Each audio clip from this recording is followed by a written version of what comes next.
I grinned as I read the note my lawyer had just given me. I looked to the opposite end of the room after that. My soon-to-be ex-wife, Laura, was present with her attorney. She turned to face me, a frightened but assured smile on her face. She truly didn't want the divorce I was pursuing, so I was nervous. For the last 25 years or more, I had given her a nice existence. Even after our youngest went for college at the beginning of the year, she was able to remain unemployed without feeling compelled to return to work. If only she had been paired with a counselor who understood her perspective, she was confident that we would have reconciled. Naturally, her luxurious and carefree life would have carried on unhindered.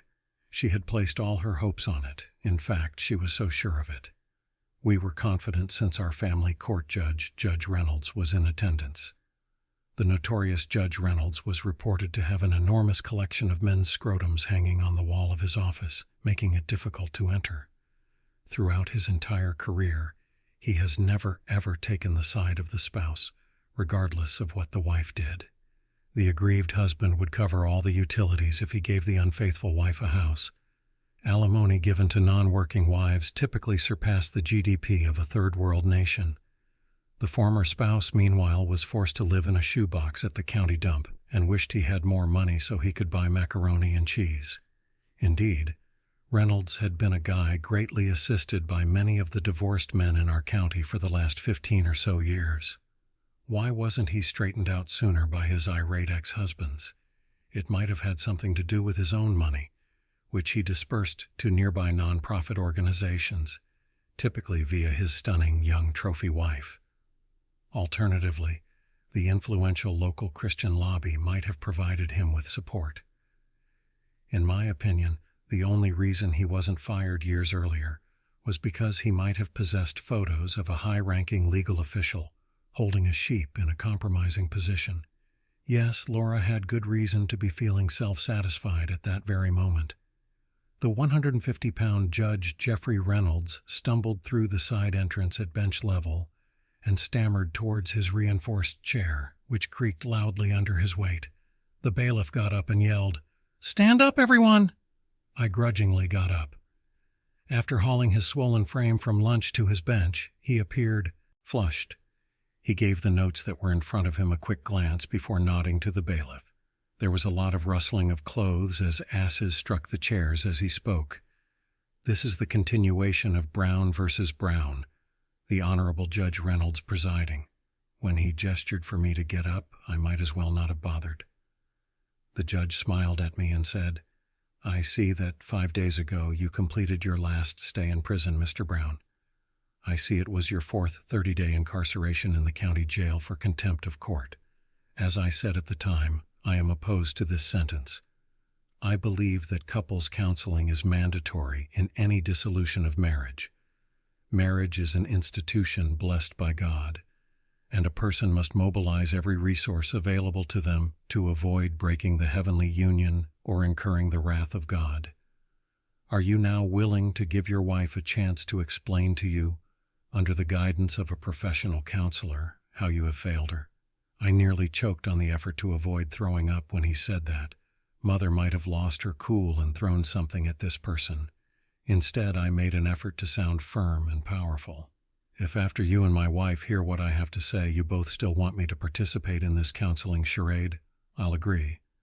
I was surprised that I was able to finish that statement, even though my attorney told me that the judge was obligated to let me say whatever I wanted to say. This judge had a record of being largely unrestrained and breaking the rules to serve his own unhealthy ends. "Well then, speak your mind, but please keep it short." I cleared my throat and started. Like I said, in my 27 years of marriage, I've had plenty of opportunities to lose my way. I have a busy schedule of marriages to save. I still look good, and there's a specific kind of lady who comes running to rich and powerful men. Despite the burden of establishing my own firm from the ground up to its current scale, I have never eased up. I believe I was entitled to anticipate the same behavior from my spouse. She hadn't worked outside the house since learning she was expecting our first child, after all. She didn't have the burden of supporting the family alone, the pressures of operating a business, or my massive workload. You're right. Marriage is an institution blessed by God, and we both swore fidelity to each other before one of its representatives. The judge interrupted, rolling his eyes but not breaking the silence. I am just saying, Your Honor, that I don't think I deserve the treatment that I received on March 20th of this year. I didn't deserve to come home early from work, to find a guy sitting in my living room and the sounds of sexual activity coming from upstairs. That said, I also didn't deserve the surprise I received when the man in the living room yelled at me as I started to climb the stairs, saying, "Hey, don't cut in queue, I'm next." Laura now had a clearly distressed appearance, as I saw. The judge interrupted me, saying, "It's not my place to comment on the morals of society. She may be a lot of things, but she certainly didn't want our dirty laundry on display." I wanted to yell, "What the hell is the family unit? I need to make sure the institution of marriage is protected and the family unit is safeguarded."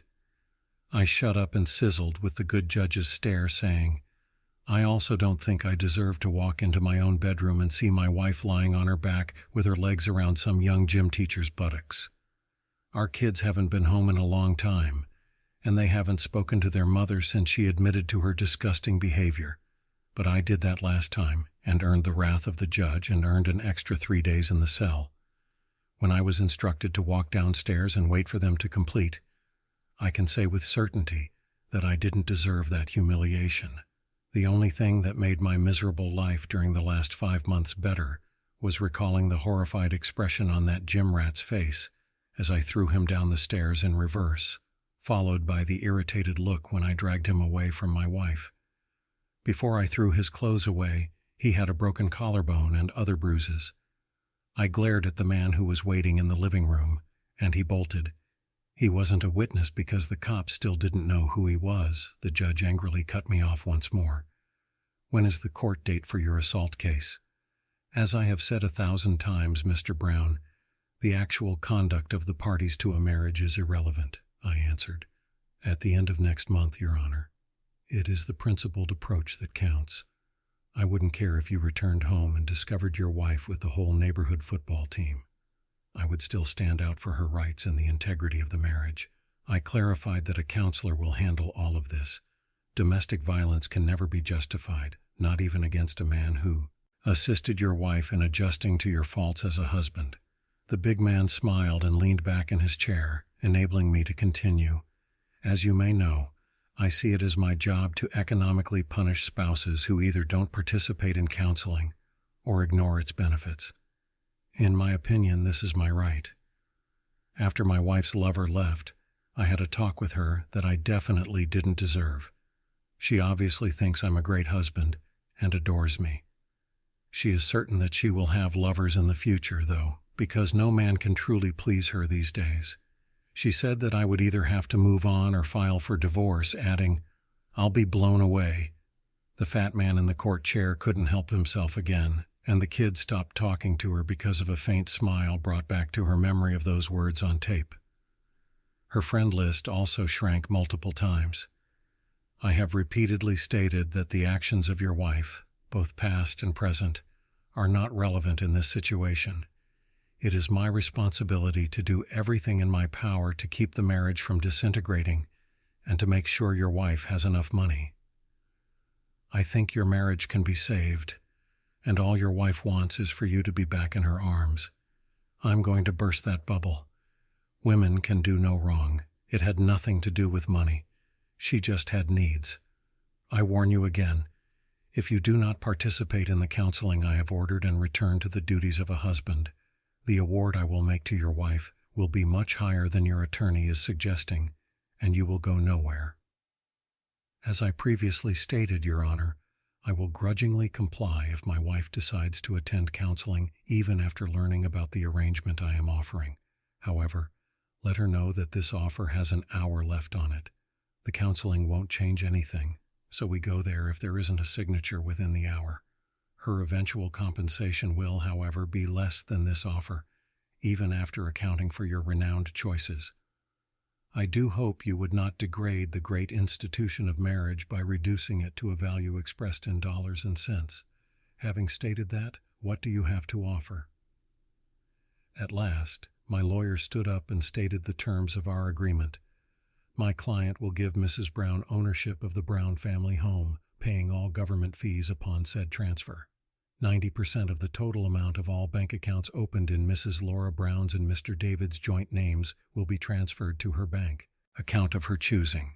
Furthermore, he will execute a contract committing him to giving the former Mrs. Laura Brown 40% of all earnings made by Brown Engineering or any other company he forms in Australia in the future. In order to accomplish this, my client expects Mrs. Brown to give up her right to counsel and any resistance to the divorce and take back her maiden name as soon as possible. Your Honor, if Mr. Brown's offer is indeed as generous as stated, we will be happy to sign the deal within the hour, said Laura's attorney, rising above the heated conversation that had been going on at their table. His noble laxity appeared disappointed that greed had once again triumphed over principle, but as he observed them, he realized that there was little hope. Pending receipt of a signed copy of the relevant proposal, I hereby dissolve the marriage of David and Laura Brown. The dissolution will take effect in 30 days. He banged his gavel and we all stood up. His chair groaned in relief as he waddled away. I glanced over at Laura's table and saw that both she and her lawyer were grinning like Cheshire cats. She because her life of excess and luxury could go on indefinitely, he because of the large percentage he would earn on the deal. As I watched, he began to read into the details of the deal. I wished I was there. After Monday, it would be the first opportunity to find out that the house Laura had taken full possession of was mortgaged up to its eyeballs. The bank accounts were almost empty, and I no longer owned any companies in Australia. My lawyer called 2 hours later to say that the judge had ratified the deal and was busy ruining some poor guy's life. I packed the last of my belongings, checked to make sure my passport was in place, grabbed a $300 bottle of sparkling wine, which by law we were no longer allowed to call champagne, and headed to my friend with benefits. In my defense, I didn't date Lucy until after Laura ruined our marriage. And for all you Puritans who scream, "But you're still married," I considered the marriage over as soon as Laura's behavior became public knowledge. So I'm not perfect. Still, Lucy is younger than my 47 and I must say, not that smart. But she does have a very generous soul, the most fantastic blue eyes, and a stunning body that supported my wounded ego, as she seemed to appreciate my size and stamina. It took almost 4 weeks to seduce her again. In my defense, it's hard to get into any kind of relationship when your stubbornness keeps getting you locked up in the local jail.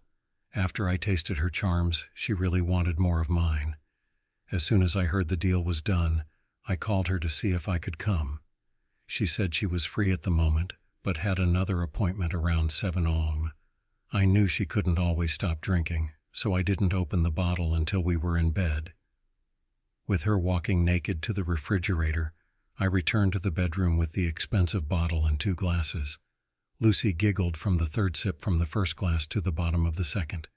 She was like a possessed, insatiable woman. After a month of being locked up, I had plenty in the tank, if you know what I'm talking about. Just as we were both coming down from our high, her husband squeezed through the door with difficulty. Lucy was in no condition to speak, but I was.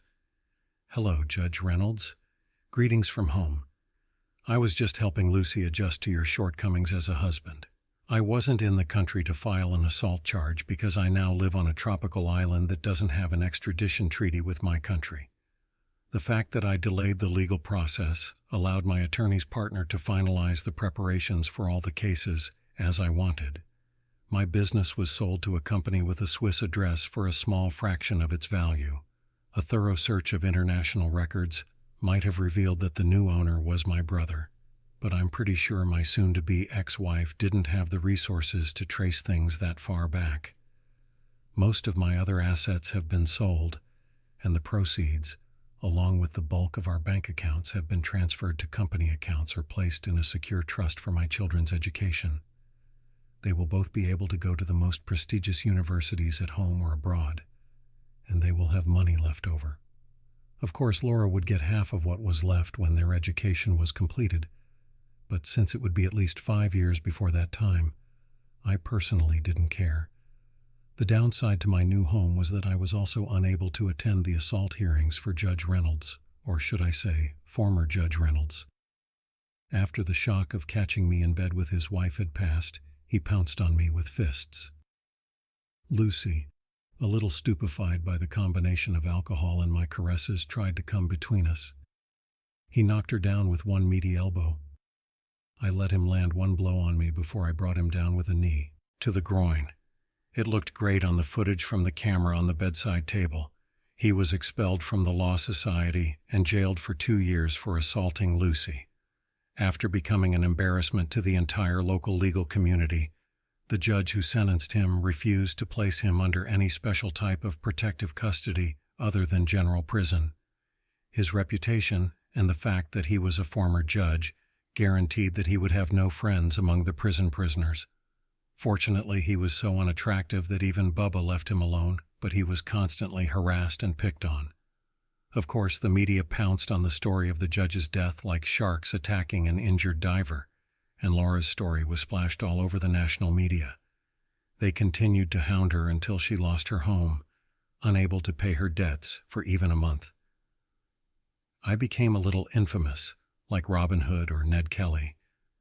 I rolled over onto my other side under the rays of the early morning tropical sun, contemplating the woman lying next to me.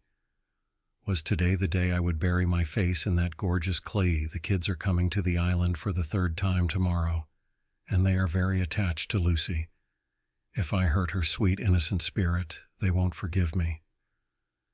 They will definitely tell me about Laura's latest troubles.